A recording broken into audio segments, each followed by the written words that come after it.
大家好，欢迎收看《震惊最前线》，无马看中国，我是主持人张宏林。再次感谢大家收看我们的节目哦。最近在 YouTube 上有一段影片哦，这样引起大家非常大的一个关注哦。主要是大陆的一位学者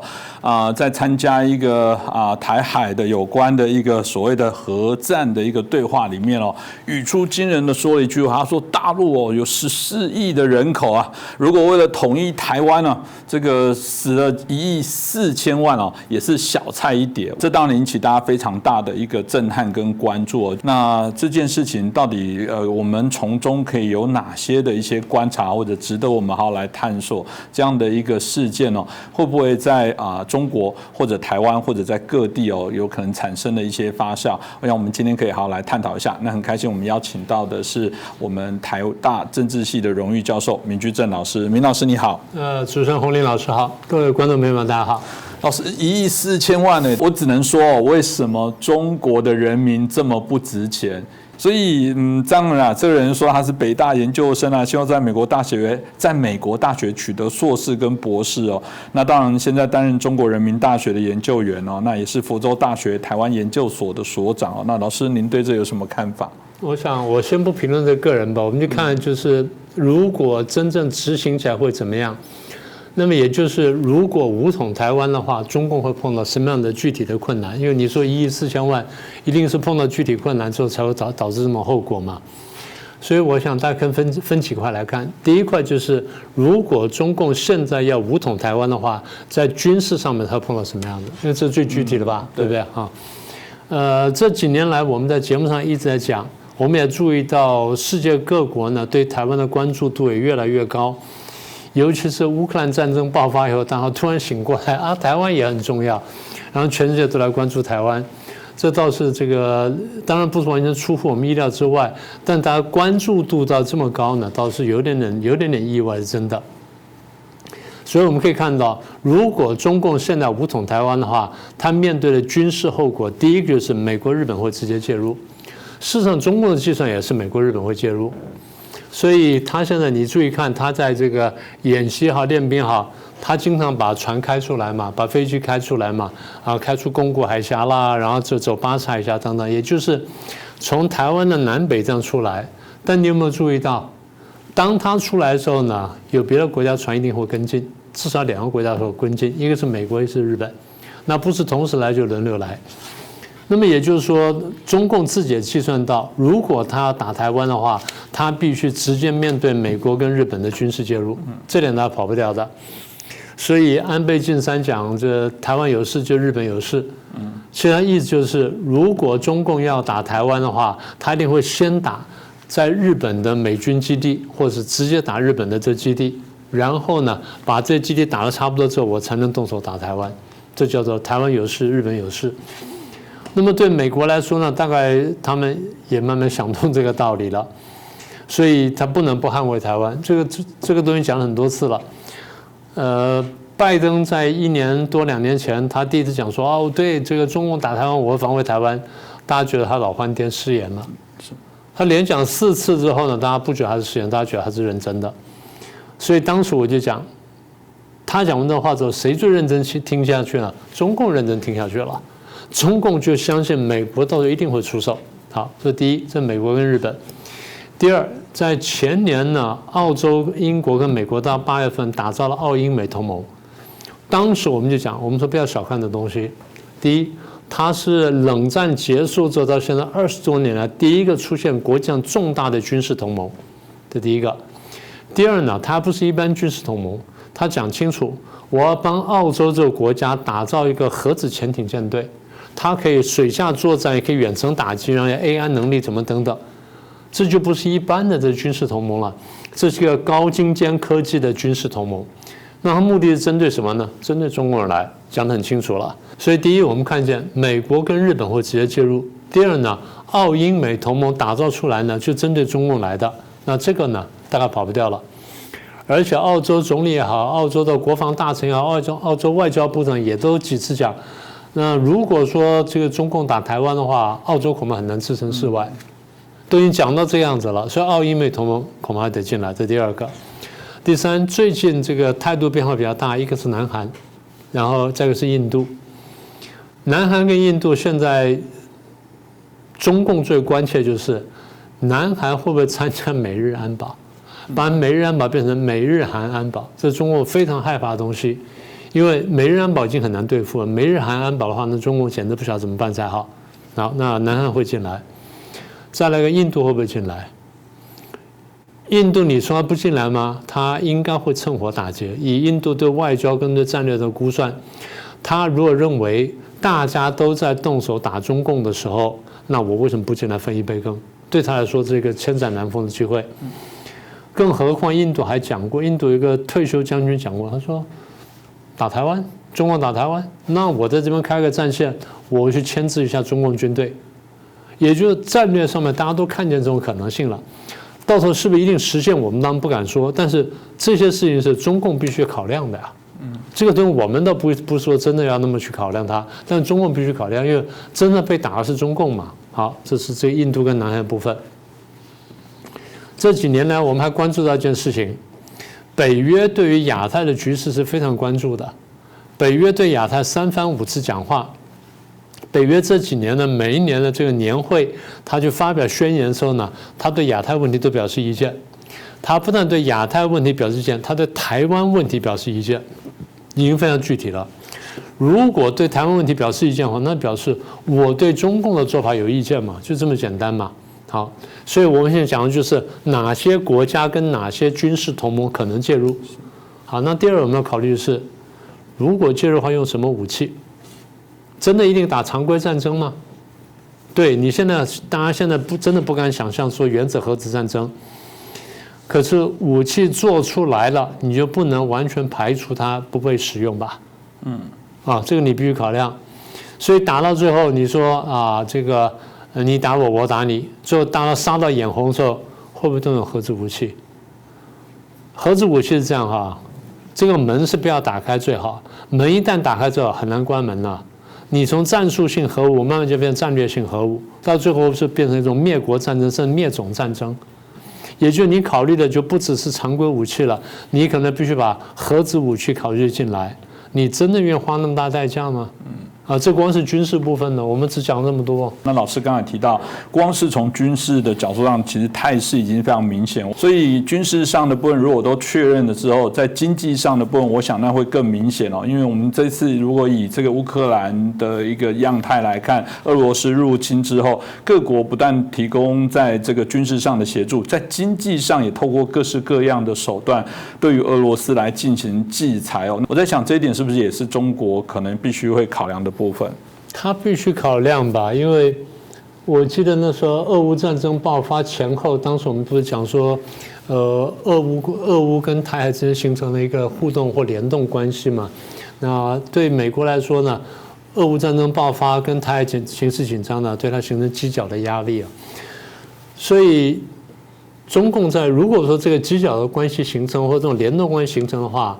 俄国在乌克兰打得顺利跟不顺利的，就直接影响到中共考虑我怎么打台湾。这第一个，就从军事上他这样考虑。第二，你刚刚问的是在经济跟这个金融上面，这次你可以看到，就是俄国打乌克兰之后呢，欧美各国没有出兵，但欧美各国呢出了很大力气帮乌克兰。第一就是你刚刚讲了，在武器上呢，对乌克兰提供了非常大量的、非常充足的援助。虽然现在感觉到吃力，但是俄国也发现它更吃力。它等于用一个国家呢对抗欧美全部国家。那你说这个仗打起来，我们那就是讲说它能打下去了，那不可思议的事情。好，那当时呢战争爆发之后没有多久，欧美各国就决定我们要制裁这个俄罗斯。俄罗斯当时是已经把这个估算进去了，他没有估算到就是大家会走得这么远，然后大家会这么团结，会走这么走这么久。因为俄罗斯觉得我对欧洲各国我卖天然气，我卖石油，你们经济发展全部依赖我，你们不太可能为了一个乌克兰然后敢跟我撕破脸，然后跟我对抗到底，不太可能的。所以当时他敢去这样做，我们认为他是误判。误判呢是一个很关键的问题，因为很多战争都是因为误判而发生的。所以如果你不误判的话，一般来说你不会发动这样的战争。你发动战争，我们认为因为你是误判了。好，那先误判在哪里？误判在于他误以为欧洲各国对他在天然气跟石油上依赖过重，所以不至于为了乌克兰跟他撕破脸而进行那么彻底的制裁。他错了。欧美各国空前团结，虽然匈牙利的个别国家有点这个犹豫不决之外，其他绝大部分国家呢是全心全力来支持的。那有人可能想说，我们来也进行谈判一下，有人来调停一下，但基本上大家对于挺乌克兰这个问题上没有什么动摇，大家是来支持他。那么除了支持他之外呢，除了武器什么之外，除了提供真的财政援助之外，我们经济制裁，俄罗斯真的没有想到。大家会为了乌克兰对他进行10几轮的制裁，一轮这样下来，航空的、货运的，然后这个银行的、什么物料的等等，一层层制裁，他真的想不到，所以他最早很困难。当然后来他的这个中国银行行长那位女士呢，帮他想了办法，用卢布付款呢，帮他解决点压力。这种东西是解决一时的压力，长期来说，他的这个打击是非常大的。所以财政困难了，这第一点。第二点就是 SWIFT， 就是这个全球银行金融电信协会，这个是一个呢全球之间这个银行系统呢，你去交换的情报跟交换的资讯的这么一个平台。那也就是说，甲银行跟乙银行那个做生意，甲银行把钱要赚到转到银行去，怎么转呢？靠着 SWIFT 去转，靠这个平台去转。这平台本身它发挥作用就是我把大家连在一起。那现在我把俄罗斯的很多银行切出去之后呢，俄罗斯银行跟别的国家银行呢不能发生关系，不能产生互动。换句话说，它完全封闭了。那么也就是使得俄罗斯的银行运作困难，使得俄罗斯要调钱，然后调动它的金融能力呢来打这场战争呢有困难。这第二块。第三块，俄罗斯是卖这个天然气跟卖石油的，我们刚刚讲了。中共呢是靠卖基本上呢卖这个商品的，它对外贸依赖非常高。我们过去讲过，中共对外贸依赖最高是进了这个世贸组织之后那一段时间，后来发现说这个依赖程度过高呢有危险，所以它逐步降低。但即便降到现在，中共的这个财政收入里面有30%以上是靠外贸。这对大国来说呢，是一个依赖度非常非常高的一个金融经济体系，对他来说是有危险的。所以如果说他对外贸依赖程度这么高，国际社会上有什么风吹草动呢，就打击外贸，打击国际贸易，从而就打击到他是跑不掉的。好，那我们找一个数字参照就可以了。你觉得这3年清零下来？这个一方面就是这个国际贸易呢受到这个武汉肺炎的这个影响，二方面就是中共的外贸呢受到这个影响，它出口出不去，然后进口进不来。当它的经济这样下滑的时候，它是把国际经济往下扯了，这个呢我们必须看见的。那么也就是它的3年清零再加上这个武汉肺炎对经济本身的打击。这对中共经济造成多大伤害？当时很多人就是预想这个中共只要一结束清零，一恢复，马上就报复式的反弹就回来了。我们说不太可能的，因为有些东西是结构性的东西，结构性的东西就是一旦翻转了或过了那个门槛之后呢，你很难回来的，不是那么容易的。你说一个小面摊，你说收了，明天再打开可能很容易。可是一个大公司，你说收掉之后，明天再打开，不可能，不太那么容易吧？中共就是这个情况。那你说这个大家讲3年清零之后，报复性消费就回来。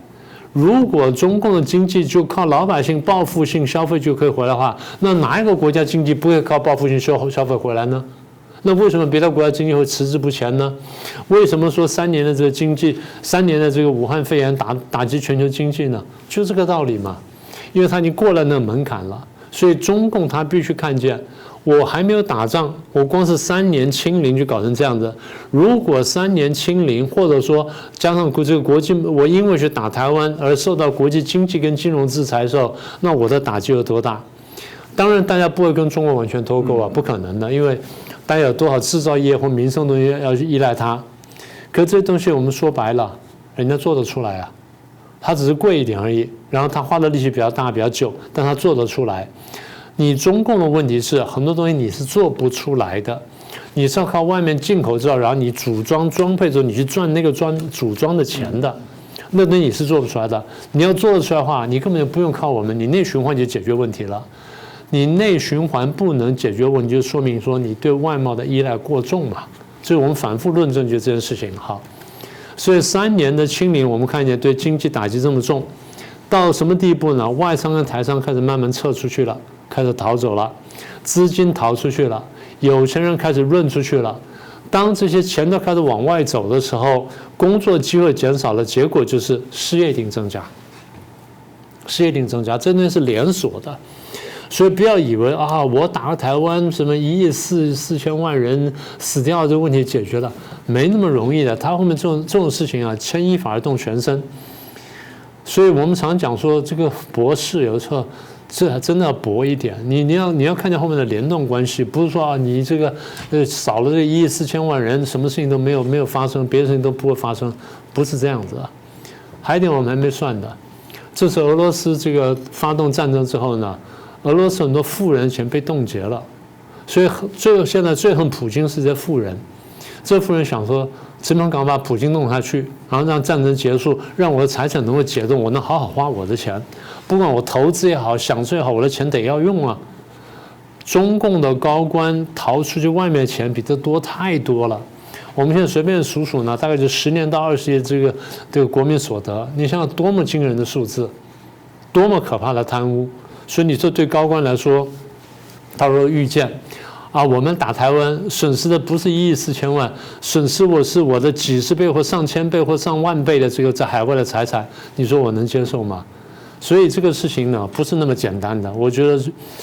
经济跟金融打击恐怕比军事打击还再大一点点。是，所以从这个角度我们可以看到，如果说中共他真的要来打台湾，所面临到的挑战实际上非常多。而且老师刚刚有提到了这个普京现在可能盲背在刺，现在身边可能很多人可能要暗杀他，或者可能想要去推翻他。其实习近平某些样态上也是一样，非常的相似的。如果我们现在过去会说过说可能为了解决内部的不稳定，有时候会透过战争来发动。我们过去也听到许多的分析在中国内部其实党政军的部分来讲，还是有许多对习近平不满的声音这样子是转移焦点，或者让他更早的下台老师，这是不是他的压力？你刚刚讲的非常好，到底是转移焦点还是引火烧身这个我们得好好想一想。我相信他也在推销这件事情。现在其实真的有趣啊。俄罗斯打乌克兰这件事情，或者普京跑去打这个乌克兰这件事情呢，其实给他一面很好的镜子，他可以真的好好看一看，就是这个事情做下来之后，对我到底利还是不利？最近我们不是听到消息吗？瓦格纳集团跟这个俄罗斯的这个国防部呢发生很大的矛盾，然后跟绍伊古发生很大的矛盾。瓦格纳集团的这个领袖叫普里戈金 ，Prigozhin 几次放话呢，就对的这个国防部去对俄罗斯的国防部去呛杀，对绍伊古去呛杀，说你怎么样，我就怎么样，所以西方就放出话来，我不知道真假就普里戈金有可能会发动政变，不管真假但从这个普京角度来看，他必须考虑这件事情，也就是你不是一支正规的军队你不是正规军队你等于什么呢？你等于就是我在正规国防军之外呢，突然有一个相当大的这个军事力量，这军事力量呢，它打仗能力比我正规军要强。那问题是我的安全在哪里？在一个民主国家里面，你是靠制度来守护你这个领袖的安全，或者说你靠一个得人心的政策，那你的政策不得人心，那你就是下台嘛。但下台你可以照样过你的日子当你的国会议员或当你的部长或者说当在野党领袖，下次再来。但是集权国家不一样集权国家你权力失去之后，你命保不保得住，你全家性命保不保得住，你得认真思考普京现在想什么？普京在想，第一次世界大战俄国打败的时候，沙皇全家被杀。他现在是不是要认真考虑，如果这场这个侵乌战争失败之后，我是不是要全家被杀？现在想来，不只是普京全家被杀，支持普京打仗的这一圈人，他通通要认真考虑这个问题。不管是绍伊古也好，或者是麦维蒂夫也好，或者这一圈人好，他们都得考虑这个问题。所以对习近平来说，第一，我从2012年上台搞到现在，打击了这么多贪官污吏，很多人是罪有应得，但罪有应得人他未必觉得他罪有应得啊，罪有应得觉得是我习近平剥夺了他这个应得的这个财产，所以他恨我恨之入骨，所以他想推翻我。我们过去不是数过吗？就是有几类反西的人物嘛，什么江派的这个残余的高官啦，中央到地方的贪官啦，军中的反西派啦，太子党、太孙党等等。你觉得习近平这几年巩固权力的这些人全部销声匿迹了吗？全部不在了吗？还是说他们摩拳擦掌想找机会再来翻身呢？这第一个。第二，不要以为中国大陆人人都喜欢打仗，那是宣传罢了。很多人是并不想打仗的，因为大家很清楚，一旦打仗的话，它的冲击是非常大的。打赢了固然好，打了不上不下，或者甚至打输的时候，那个冲击是非常大的。打输的国家爆发政变、爆发这个军事冲突、爆发内战，那是比比皆是的。所以不要以为说打仗就一定什么问题就解决啊，这是第二点。第三点，我常常提醒大家不要忘记，中共高层有亲台派。有人是认为台湾走这条路是对的，我们现在是不幸走了共产主义这条路。现在我是不是能够曲线报国？我参加共产党，然后慢慢把共产党的政策扭过来，然后就走上了民主自由的道路去。他真的有这种人的啊，这第三类。第四类，上次不是有人做过这个民意调查吗？说大陆多少人支持武统吗？发现支持武统的过半数而已啊。不像刚才你说的这位教授讲到14亿人里面大概有很多人准备就牺牲1/10人口就把台湾拿下来，不会这样想的。你不要忘记，中共这支军队现在很大比例是独生子女，独生子女怎么打仗？我们真的要好好想想。别的国家独生子女可能愿意打仗，在中国这么注重家族观念的这么一个社会里面，你说独生子女去打仗，我看那爸爸妈妈宁愿说我来当花木兰算了，我来打仗。我的儿子回来，这第四个。第五个问题就是我们过去讲了，中共的社会呢，就是它是高压控制的，不出问题的时候你看一下非常好啊，一团祥和，什么都没问题。然后一有问题，他用饿虎扑像太师把它压下去。那如果真的是他控制这么严厉的话，那你怎么发现他会有四通桥那个横幅呢？怎么会有白纸革命呢？怎么会有白发革命？怎么会烟火革命呢？怎么会有这东西呢？也就是老百姓的不满一直在那里，一有机会就要爆发，一爆发就被镇压了。但下次有机会我再来爆发。那么也就是在中国大陆的社会里面，反习的或者反共的力量是一直存在的，这点呢，它必须纳入考量。也就是你刚刚开头讲的，我如果利用这机会想要这个转移大家注意力，我到底是会这个成功转移注意力呢，还是我反而会引火烧身？这点呢，他得真的好好想一想。这个我可以想象，他如果真的出动军队要打台湾的同时我认为他一定要用，搞不好是高于军队人数在做内部的维安。是，所以中国的朋友，你不要以为动用1亿4千万什么死，这个代表你们的苦日子也开始了。所以回到这位教授，这个节目真的有时候名字都不太想提的，不过他很标准的，就是以我们闽南话说的“就抓把郎戏跟把郎的伊那西北料”，大概在谈到说随便为了武统台湾死7000万死，这个1亿4千万等等都无所谓，反正就是只要把台湾拿下就好。我很好奇，他到底有没有概念？1亿4千万到底是什么呢？到底1亿4千万是什么样的概念？死这么多人是什么概念呢？我先把话拉回远一点点哈。6·4事件呢，要清场的时候呢，广场的学生呢不过1、2万人，对不对？在那附近看热闹的群众呢，也就几万人。你知道中共出了多少军队去镇压吗？25到30万。我们可以想象，到时候打台湾，大概也同样有一定的人数在对他们。我现在讲说，为什么镇压1万到2万手无寸铁的学生要用到25到30万人？因为他没有把握军队会不会反叛，他用不同的军队去互相钳制，让你也不这支军队不敢相信他，这支军队不敢相信他，彼此不敢相信，结果就是我们只好拼命向前，我们必须出手镇压，因为我不出手镇压，人家会镇压，那甚至人家镇压我。所以大家只好向前。为了清除1万手无寸铁的学生，要出动25到30万人，就是为了互相牵制。所以这位教授讲说死1/10的人口，他只是表示决心而已，表示吓唬人的啦。我们仔细算算什么叫死1亿。第二次大战卷进10几20个国家，打了4年，号称死1亿人，号称死1亿人。中国号称死3000万，俄国号称死2000万，这样加起来5000万就是一半。再加上德国啦，跟其他这些被打了的国家，加起来差不多1亿人。好，那这第二点，第三点，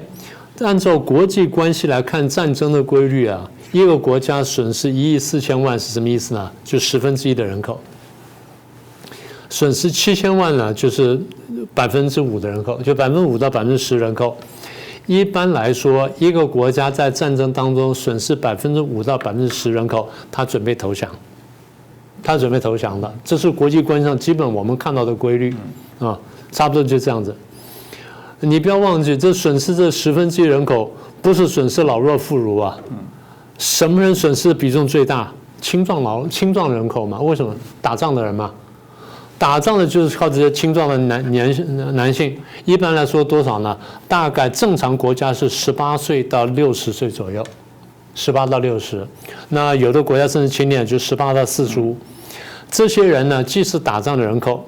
也是工业生产的人口，也是农业生产人口。换句话说，这个国家的这个生产的重担跟战争重担全部在这批人身上。好，那这批人在中国占多少呢？按照现在数字来说，不到9亿，就是8.8亿。在这8.8亿当中，要死掉1亿4000万，死掉多少呢？差不多6/6左右，6.1/3左右，也不到1/7。青壮人口损失1/6，就损失16%啊。青壮人口16%，不，它总人口的10%，但是青壮人口16%，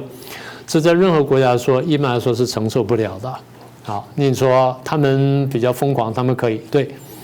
几年前呢，大陆有一个将军呢，姓朱，我也不讲名字了。他说：“我们为了这个跟美国对抗，为了拿台湾，我们愿意牺牲这西安以东的200个城市，什么等等。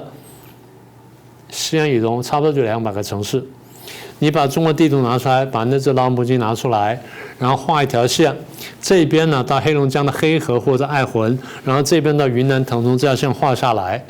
这叫爱魂腾冲线。这条线以东呢，一般人大家不太晓得，占全中国人口的92%。这条线以西呢，只占8%左右，就是爱魂腾冲线。那你说200个城市，1亿4000万。恐怕不止，那是90%的人口，而且美国现在智库最近兵推，大家看到了，他到时候打仗呢，我不是这样打，我是源头打击，所以你也去打台湾或打我，我就考虑打你沿海城市，中国最近化城市叫沿海，那你这样打一圈下来，好吧，就算1亿4好了。那1亿4是最关键的、最青壮，然后最有生产能力、最有战斗能力的1亿4000万。那你不要说后来受到波及多少了。所以，如果主要城市受到一定程度打击，工业跟经济受到相当程度摧毁的话，中国的发展是倒退，恐怕不止10年，恐怕倒退50年，恐怕都不止。所以，你觉得真的付这个代价吗？还是说一个学者随便信口开河讲，台湾有些人就要去附和呢？大家不要搞错啊，这话其实还可以从反面来解读。你觉得习近平会怎么解读这个话？是真的有人下这个决心要干这事儿吗？还是你在搞鬼？你在逼宫？你在玩高级红？你以为这样讲就下定决心说我们来挺习主席啊，打台湾？还是说你们故意把我逼上去，把我放到火上去烤？你在搞鬼？最近不是在降温武统论吗？不就是这样的吗？明明晓得不可能的事情，这么困难的事情，我们从军事、经济、金融各方面数完了，乃至人口的压力数完之后，你们还要我去打台湾，还要死这么多人，那你这是把我放到火上烤，你是要搞鬼了。所以中共或者说习近平读这段话，跟我们读这段话呢，恐怕会不太一样。那这个呢，可能是将来我们还有进一步观察必要的地方了。不过说真的这学者大家了解他的是说他是社会学的学者我不知道哪个学校教出这样的社会学学者，这听起来让我们觉得非常的难过了。我必须说，如果你今天我们一般在谈到社会学里面在谈到的内容，我想大家可以 Google 一下社会学强调是人互惠且信任的，社会的完善需要透过彼此间的这个互惠信任来达成。所以说，社会学是带有一种温柔关怀人的特质。那社会学也必须要这个能够多元洞察、剖析社会的现象议题。那所以呢，它必须要能够同理、接纳、关怀更多元的社会。对，这是社会学在教的东西，这是一个普世的内容。偏偏中共体制底下所训练出来的学者，完全都这个样子。所以我想，今天透过这个社会学者所说的部分，我想他也许不是一个特例，很多人也许都有这样的一些想法，但恰巧也是从这件事情让我们来体认中共这种扭曲的价值里面所训练出来的人，这些人基本上某种程度来讲，对于世界上的一些影响伤害，我们认为是非常大。这是我们的节目，我们觉得有责任必须筑起一个民主的墙哦，我们必须要把正确的观念来提醒大家，至少我们还是期待我们扮演这样的一些角色哦。今天再次谢谢明老师，也感谢大家收看。同样，如果喜欢我们这期节目，恳请大家可以分享给更多的好朋友，当然也欢迎大家帮我们推荐给更多的朋友来加入我们，来按赞，来支持。我们希望我们的节目可以发挥更大的一些影响力。那您可以做我们的志工，协助我们把这些资讯推广出去。再次感谢大家。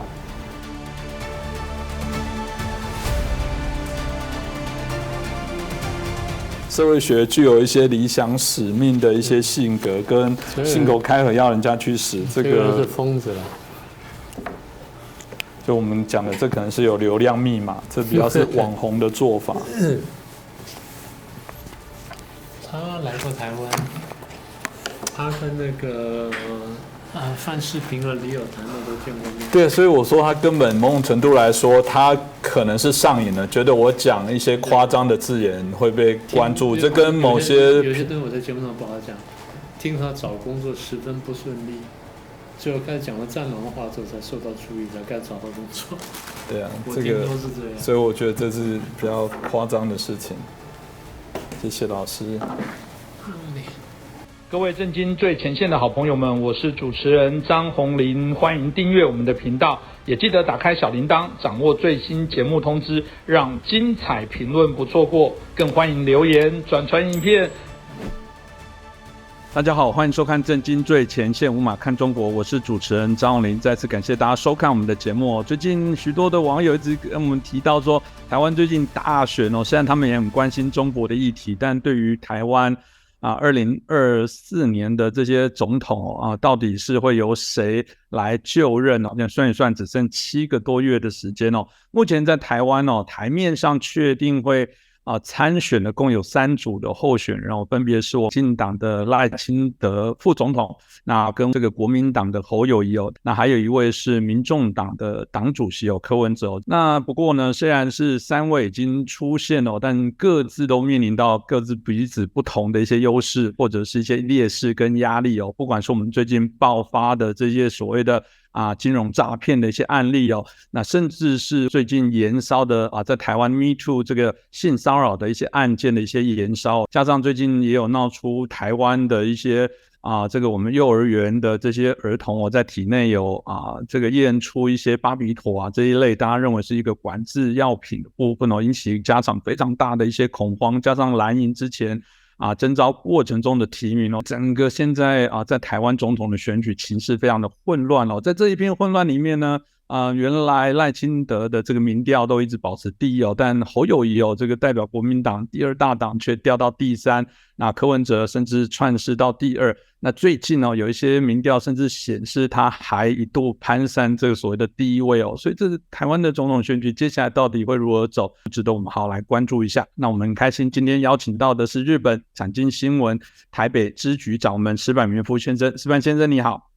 主持人好，大家好。是石坂先生，我想请教，那刚刚提到了根据我们有一家台湾媒体的一个调查，他调查里面发现说目前一度柯文哲还冲到民调第一这当然就让我们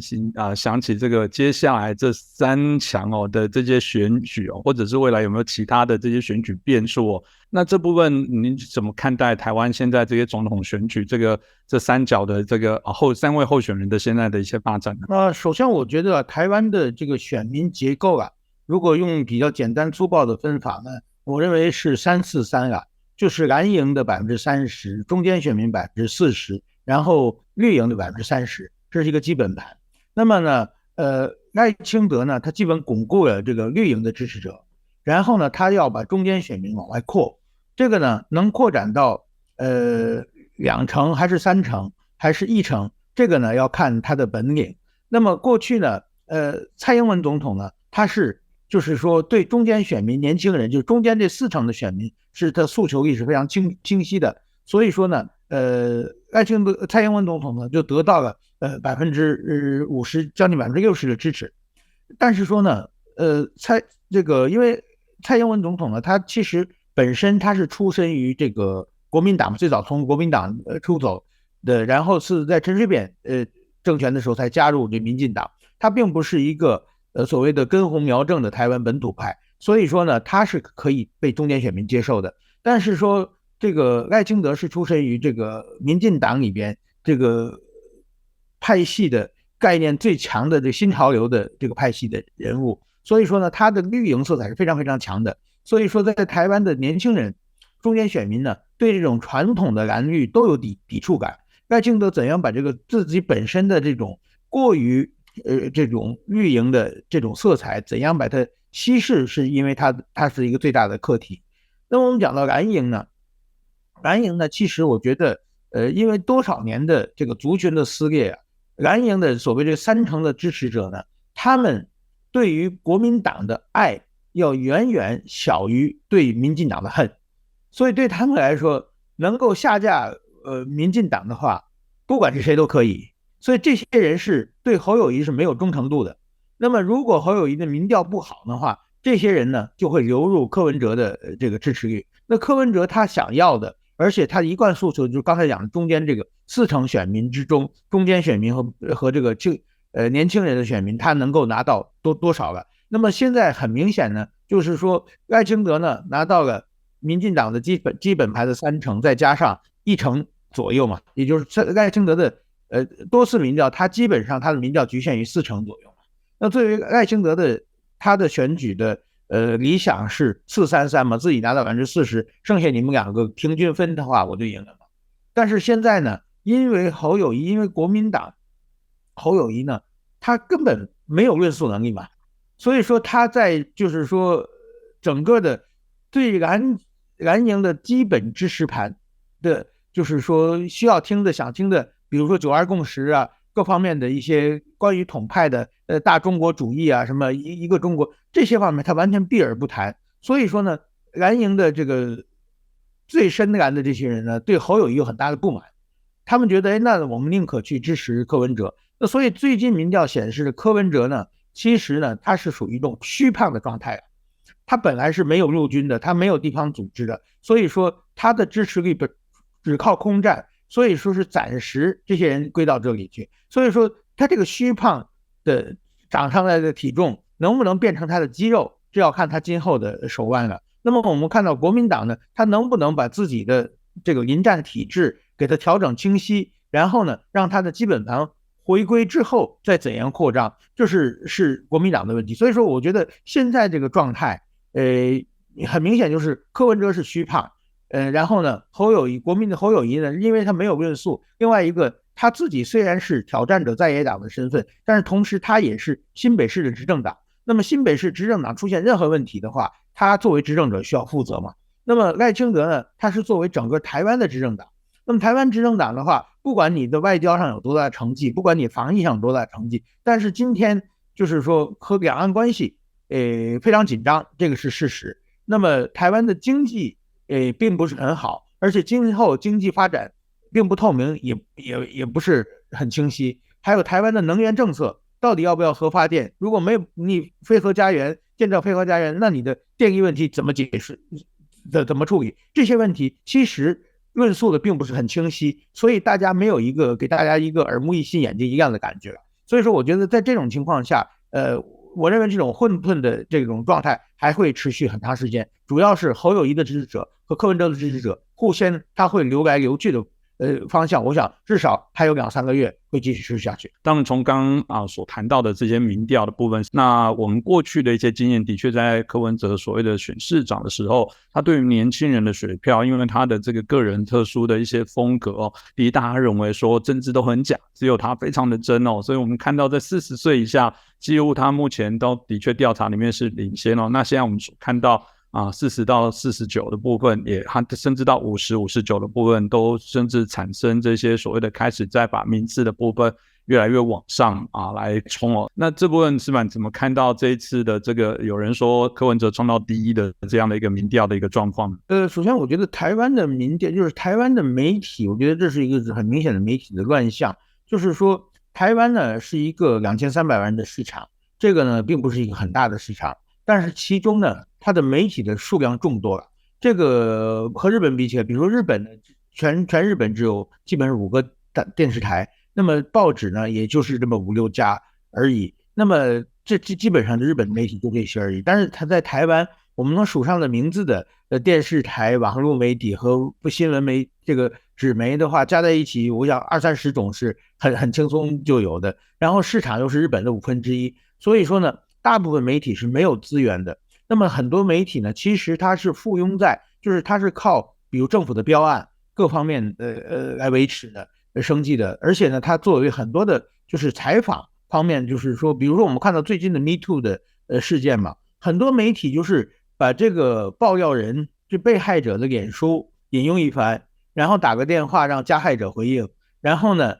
就没有了，就基本上你具体的真正的去采访周围的情况，或者各方面的还原事实，或者对一个法律方面的一个解释，这个不管是专业性还是这个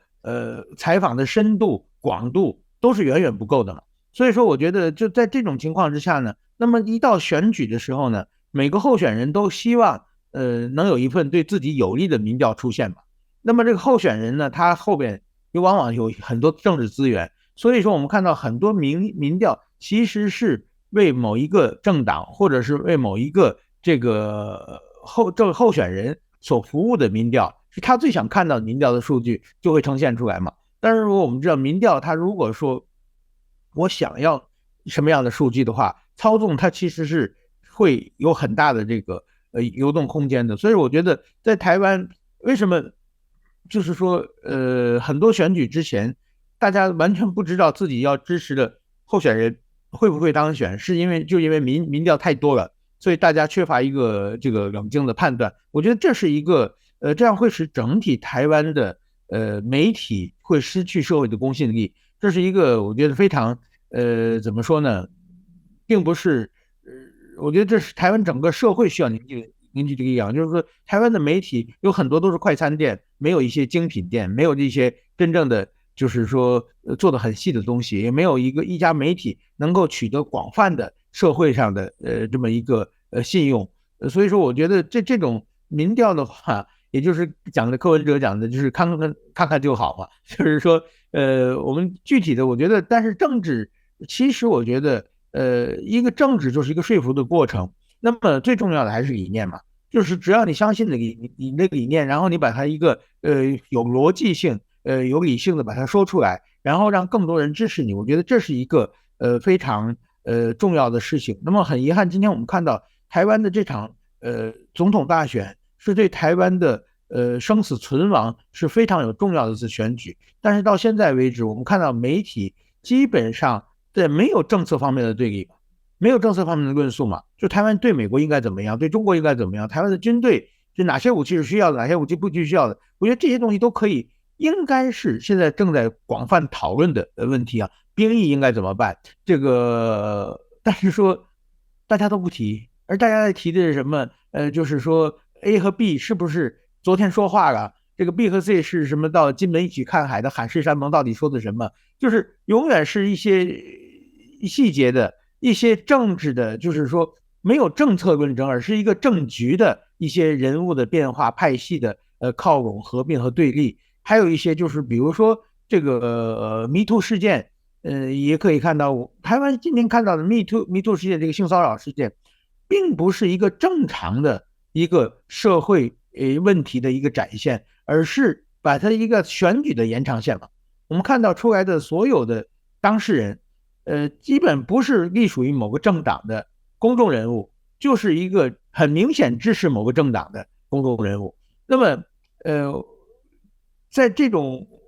斗争之中呢，最后还是你这个政党处理的不好，你那边为什么不处理，我这边处理，还是变成一个政治的延长。我觉得这是一个某种意义上对于这个性骚扰案，其实也并不是一个好的现象啊，就是说它并不是一个推动社会进步的一个过程，而是在政治权力斗争互相扯后腿的作为一个手段。那么当这场这个性骚扰这种狂欢过去之后，很可能一切恢复原状。这个关于这个性骚扰的不管法治法规，人们的意识也许并没有改善，社会并没有进步。如果出现这种情况，我觉得是很悲哀的事。可是我们看起来国民党好像认为他们的选举没有问题，还是很稳定哦。即便郭台铭现在看起来动作频频哦，也不断在台湾各地还是持续哦鸭子在划水，而且他旁边的人这个台教的人同时还是在不断各式各样的一些呼吁哦。有人就说这会不会在之后会同时会上演之前的换柱大秀哦？这个不知道后续怎么样会进行哦。加上最近因为刚刚提到的这个新北幼儿园的体内验出这些不良物质的这些部分，引起大家非常大的一些恐慌。现在看起来很多在政策上大家也有点质疑，说你在新北市没做好，你有什么资格现在分心来选总统？这部分石板先生怎么看待国民党现在整个一些情势的一些发展？我觉得等于说国民党呢现在选出了一个，其实这个侯友宜市长他并不是代表国民党的政治理念和他的基本论述的。比如在两岸方面，国民党这些年一直很清晰，他说我们要这个坚持九二共识，我们坚持和中国进行和平谈判，争取就是将来的这个两岸统一，这是国民党的一贯马英九以来的一贯的论述嘛。而且这种论述在台湾呢，至少有20-30%的支持者嘛。但是侯友宜呢，对这些问题完全不谈，而且呢，就是说基本上侯友宜什么事情都不谈嘛。我现在管这事情，我们管它叫侯友宜的白纸革命，就是说我的政策都没有嘛。那这样的话，他就很难拿到这个台湾这些统派，就是说选举嘛，其实就是说各路政治理念的一个碰撞嘛。那是每个有政治理念都希望有自己的代表者在参加，这不能缺席嘛。那很明显，现在就是说在台湾这个统派力量或者传统的蓝营的力量，他是在这场这个总统大选是缺席的。等于说现在侯友宜、柯文哲、赖清德，其实他们讲的两岸政策都差不多的，都是坚定和美国站在一起吧。就是说，当然说这个某种意义这是符合台湾的主流民意的，但是同时呢，他其实是忽略了一部分这个台湾统派民意的。那么郭台铭他提出金门宣言，他讲了很多东西，其实是代表这部分人的声音的。这部分需要发言，需要有自己的支持者，即使他的选举得到不了真数的话，但是这些人看到侯友宜的话，就觉得你不是我们的代表。这种时候，我觉得在台湾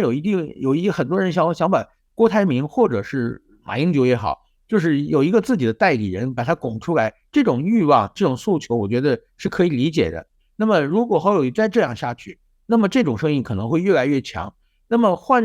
但是说即使出现换侯的一种状况，那么其实同时他也认为国民党已经放弃这次总统大选了。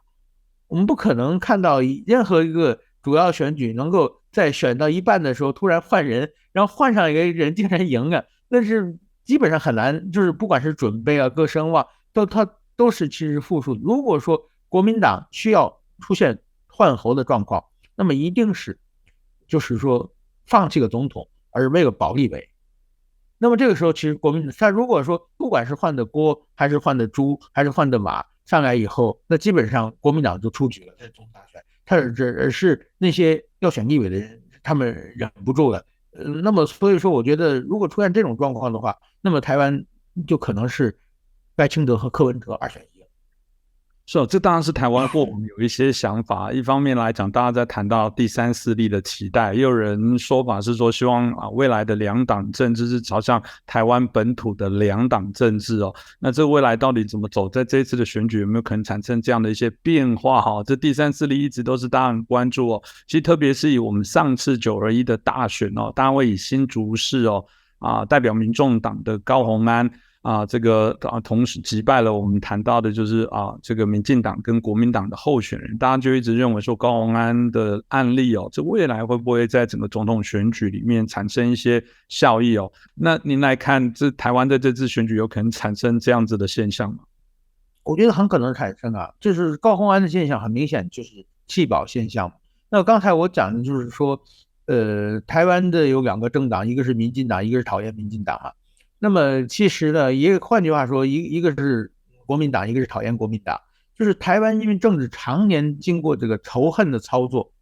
那么也就是说，我喜欢某个人，但是我更恨另外一个人。